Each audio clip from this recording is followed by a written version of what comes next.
ఏమన్నారండి? అభయహస్తం పేరు మీద అడ్డగోలుగా అడ్వర్టైజ్మెంట్స్ ఇచ్చామని చెప్తా ఉన్నాం.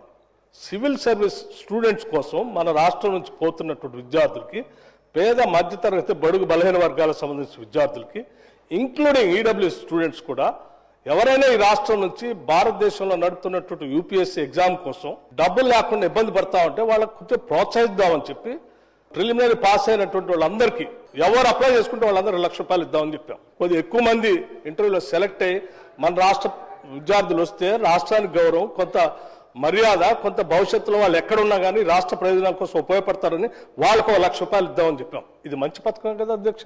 Is there anything wrong in this? In the interest of the స్టేటే కదా చేసింది. చేసిన దానికి మీరు 4 కోట్లు చేశారు, 40 కోట్లు అడ్వర్టైజ్మెంట్ చేసుకున్నారు. నేను అడుగుతా ఉన్నాను పల్లా రాజేశ్వర రెడ్డి గారిని, అడ్వర్టైజ్మెంట్ మీరు చూసారా? ఇచ్చామో? ఇది is it not a blanket statement of misguiding the house? Can't do like this.